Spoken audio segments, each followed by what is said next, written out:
Hello friends, welcome to best cooking இன்டர்மெட். இன்றைக்கி நம்ம ஸ்வீட் பொட்டேட்டோ வச்சு சூப்பரான ஸ்வீட்டான லட்டு தாங்க செய்ய போகிறோம்.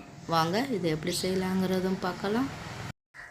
இப்போ நான் ஒரு 1/2 கிலோ சக்கரவள்ளி கிழங்கு எடுத்துருக்கேங்க. இதை என்ன பண்ணுறீங்க, நல்லா வாஷ் பண்ணி எடுத்து வச்சுக்கோங்க. இப்போ நம்ம வாஷ் பண்ண எல்லா சக்கரவள்ளி கிழங்குலையும் ஒரு இட்லி பாத்திரத்தில் கொஞ்சமாக தண்ணி வச்சு அது தட்டில் எல்லாமே நல்லா பரப்பி வச்சுருங்க.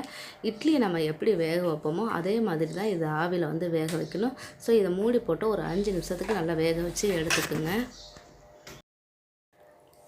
இப்போ நமக்கு ஒரு 5 நிமிஷம் ஆயிடுச்சுங்க. இப்போ நம்ம ஓப்பன் பண்ணிடலாம். ஒரு ஸ்போக்கு வச்சு என்ன பண்ணுறீங்க, இதை வெந்துருச்சான்னு டெஸ்ட் பண்ணுறதுக்கு அது கிழங்குல இப்படி குத்தி பார்த்தா தெரிஞ்சிடும் உங்களுக்கு.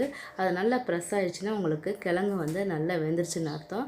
ஸோ இப்போ இந்த டைமில் நம்ம எல்லாத்தையும் எடுத்து ஒரு பிளேட்டில் போட்டு ஆற வச்சுருங்க. ஸோ ஆறின பிறகு அந்த கிழங்கு எடுத்துகிட்டு அதோட மேல் தோல்லாம் எடுத்துடுங்க. ஸோ எல்லாத்துலேயும் சரி மேல் தோல்லாம் எடுத்துகிட்டு இதை நம்ம தனியாக வச்சிடலாம்.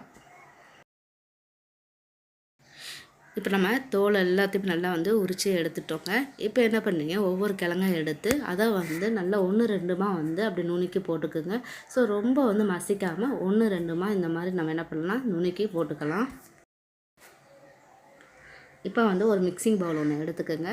ஸோ நம்ம எல்லாத்தையுமே என்ன பண்ணியிருக்கோம், 1-2ஆக உடைச்சிருக்கோம். அது எல்லாத்தையுமே இந்த பவுலில் சேர்த்துக்குங்க. ஸோ இப்போ நம்ம என்ன பண்ண போகிறோம், ஒரு 1/2 கப் அளவு சர்க்கரையை நான் ஆட் பண்ணியிருக்கேன். ஸோ உங்களுக்கு எந்த அளவுக்கு இனிப்பு வேணுமோ அந்த அளவுக்கு நீங்கள் சேர்த்துக்குங்க. அதுக்கப்புறம் ஒரு கப் அளவு நான் தேங்காய் துருவல் ஆட் பண்ணியிருக்கேங்க. இதோட ஒரு பிஞ்ச் அளவு சால்ட்டு மட்டும் ஆட் பண்ணிவிட்டு நம்ம கிழங்கோட இந்த தேங்காய் துருவல் சர்க்கரை எல்லாம் நல்லா மிக்ஸ் ஆகிற மாதிரி நல்லா பிணைஞ்சிக்குங்க. ஸோ பிணைஞ்ச பிறகு என்ன பண்ணுறீங்கன்னா, இதை நம்ம சப்பாத்திக்கு எந்த அளவுக்கு உருண்டைகள் எடுப்போமோ அந்த மாதிரி நல்லா பெரிய உருண்டையாகவே எடுத்துக்கோங்க. எடுத்துகிட்டு ரொம்ப போட்டு அமுக்காமல் கொஞ்சம் சாஃப்டாகவே என்ன பண்ணுறீங்க, உருண்டையை உருட்டிக்குங்க. ஸோ கையில் வச்சு லைட்டாக இப்படி தேய்ச்சிங்கன்னா நல்லா அந்த ஷேப் ரவுண்ட் ஷேப் நல்லா கிடைக்கும். ஸோ இதே மாதிரி நம்ம என்ன பண்ணலாம், எல்லா அந்த கிழங்கையும் இந்த மாதிரி பால்ஸ் மாதிரியே உருட்டி எடுத்துக்குங்க.